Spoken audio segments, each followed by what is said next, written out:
კიდევ ერთი ვიდეო გადავწყვიტე და შემოგთავაზოთ და ამ ვიდეოს დავარქვი გამძლეობის 7 წყარო. საინტერესო სტატია შემხვდა და ამ სტატიამ მაფიქრებინა, რომ ამ მიმართულებაზე მელაპარაკა, მით უმეტეს, რომ ამ ბოლო დროს ემოციური ინტელექტის კონტექსტში და სხვა კონტექსტში გამძლეობაზე, ანუ resilience-ზე ძალიან ბევრი ადამიანი ფიქრობს და ძალიან ბევრი საუბარი მომიწია სხვადასხვა ფორმატში და ფაქტი არის, რომ გამძლეობა სჭირდება ყველას და გამძლეობა არის ჩვენი უნარი შევინარჩუნოთ ფუნქციონალობა, რესურსულობა, ანუ შევძლოთ, რომ გავაგრძელოთ იმის კეთება, რაც საჭიროა, მიუხედავად დარტყმებისა, ასე ვთქვათ, ხო?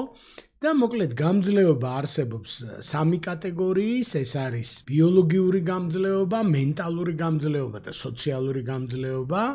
ანუ უნდა გაუძლოთ სხეულით რაღაცეებს, დაღლილობას, გადაღლას, რა ვიცი, ქარს, წვიმას და რაღაცეებს.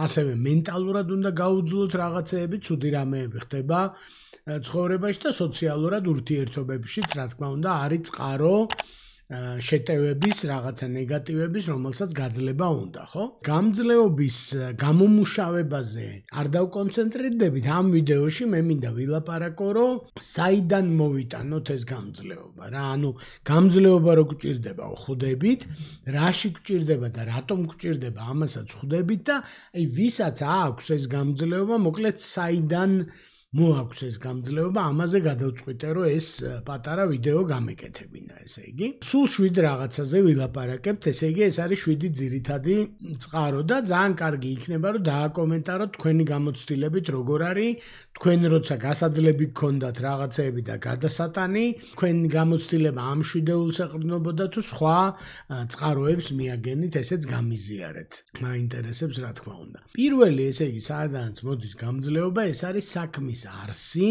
და ჩვენი დანიშნულება. დანიშნულებაში აი მისია შეიძლება ვთქვათ, დანიშნულება, ეს შეიძლება იყოს პიროვნების დანიშნულება, შეიძლება იყოს ორგანიზაციის ან გუნდის დანიშნულება. ძალიან ხშირ შემთხვევაში ჩვენი გამძლეობა მოდის იქიდან, რასაც ვემსახურებით, ანუ საქმის არსიდან, ხო? შეიძლება ძალიან გიჭირდეს რაღაცის კეთება, მაგალითად, მშობლობა ძალიან ძნელია, მაგრამ იმის გააზრება, რომ ეს არის ძალიან მნიშვნელოვანი მისია და მნიშვნელოვანი დანიშნულება, ეხმარება ადამიანს იმაში, რომ გამძლეობა მოიტანოს და ამიტომ, როცა პროფესიის არჩევაზე ველაპარაკებით ახალგაზრდებს, ვეუბნებით, რომ ისეთი საქმე უნდა აკეთო, რომ როდესაც სირთულეები მოვა ამ საქმესთან დაკავშირებული, მაინც შეძლო, რომ მოერიო ამ სირთულეებს და ზუსტად მაგას ნიშნავს, რომ შენთვის თუ შენი საქმის არსი კავშირშია პიროვნების შენ დანიშნულებასთან და ახლოს არის შენ დანიშნულებასთან, თუ თვლი, რომ კარგ და მნიშვნელოვან საქმეს ემსახურები, ეს შეგმატებს გამძლეობას და ყველას გვაქვს ესეთი მომენტი, როდესაც რაღაცნაირად გადაიღლები, ერთფეროვნება ჭარბობს ცხოვრების ზოგიერთ ეტაპზე, საქმეში იქნება თუ პირად ცხოვრებაში, მაგრამ მერე გახსენდება, რომ მნიშვნელოვან რაღაცას ემსახურები და შენ თუ არ გააკეთებ და შენ თუ ხელს ჩაიქნევ, შეიძლება სხვებმაც ხელი ჩაიქნიონ. მეორე წყარო ძალიან ხშირად გამძლეობის არის სპირიტუალობაში, ანუ სულიერებაში, ხო?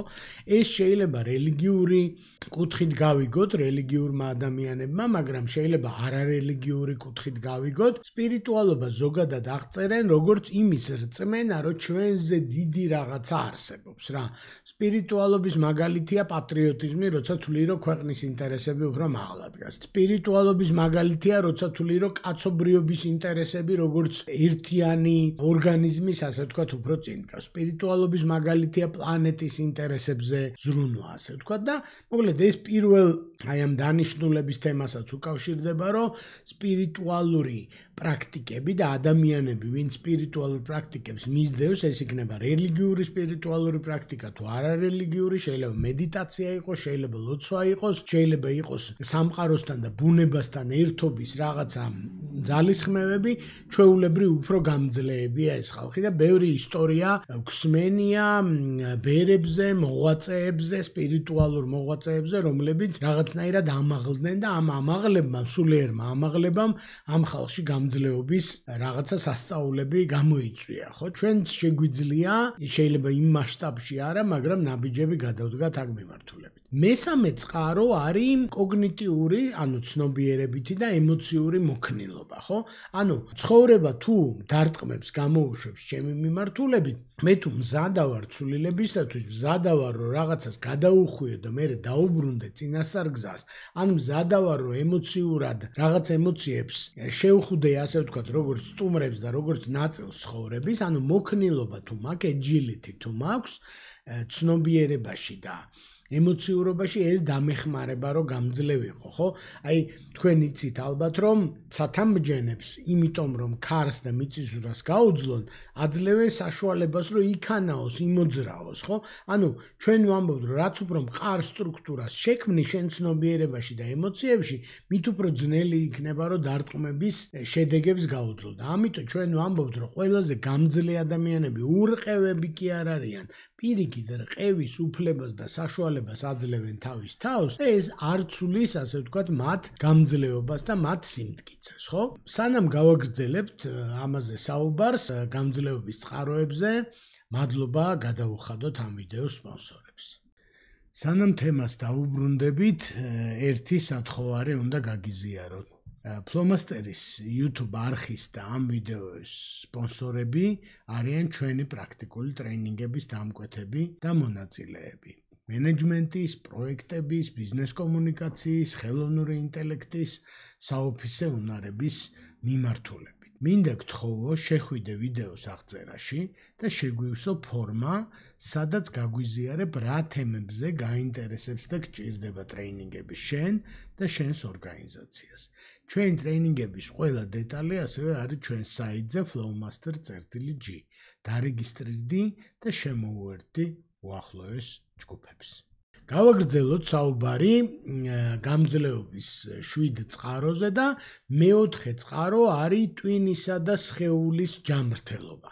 ანუ გამძლეობისთვის ძალიან მნიშვნელოვანია თქვენი გამძლეობისთვის რომ სხეული იყოს ჯანმრთელი და ეს უკავშირდება ძილს, უკავშირდება ჯანსაღკვებას, უკავშირდება ვარჯიშს და ფიზიკურ აქტივობას, ასევე ტვინის ჯანმრთელობა, ანუ ჩვენი ფსიქეს ჯანმრთელობაც ძალიან მნიშვნელოვანია რომ უზრუნველყოფილი იყოს, ანუ ჩვენი ცხოვრების წესი რაც უფრო მეტად შესაფერისი იქნება ჩვენი ჯანმრთელობის, მით უფრო მეტი რესურსი გვექნება, როდესაც დაგჭირდება, რომ შევეწინააღმდეგოთ, ასე ვთქვათ, აი ცხოვრების დარტყმებს, ხო? და ძალიან ხშირად ის ადამიანები, ვისაც მე ველაპარაკები და ვისაც ძალიან უჭირს კრიზისულ და რთულ სიტუაციებთან გამკლავება, როცა გადავალთ საუბარზე, რამდენად ადეკვატურად ძინავს, რამდენად ადეკვატურად იკვებება და ასე შემდეგ, მოკლედ აღმოჩნდება, რომ პრობლემა მანდარი და სხეულს და გონებას არ აქვს რესურსი, ასე ვთქვათ, რომ გაუძლოს დამატებით დატვირთვებს და მე ჩემ თავზეც გამომიცდია ეს ნეგატიური გავლენა და ამიტომ ძალიან მნიშვნელოვანი წყაროა გამძლეობის ფიზიკური ჯანმრთელობა და ფსიქოლოგიური ჯანმრთელობა, ხო? მეხუთე სერიოზული წყარო გამძლეობის მენტალური და ფიზიკური გამძლეობის მათ შორის და სოციალურის არის სამაგალითო ხალხი, არის role models, რასაც ეძახიან, ეს არის ის ადამიანები, ვინც შეიძლება ჩვენ გვერდით იყვნენ, შეიძლება ისტორიული ფიგურები იყვნენ, ყოველ შემთხვევაში ყველა ადამიანი პოულობს გამძლეობის დამატებით რესურსს იმ ადამიანების მაგალითით მიდევნებას. ეს მაგალითი ვისია პოლიტიკური მოღვაწეები იქნებიან, წმინდანები იქნებიან, სხვადასხვა რელიგიის იქნებიან, თქვენი აღმზრდელები, მასწავლებლები, ხელმძღვანელები და ასე შემდეგ, ან უბრალოდ მეგობრები, ვინც ძალიან გამძლეა თქვენი აზრით, ეს სამაგალითო ხალხი და მათზე ფიქრი და მათი გააზრება და მათთან კომუნიკაცია, როცა ამის საშუალება არსებობს, მნიშვნელოვანი წყარო არის ჩვენი გამძლეობის.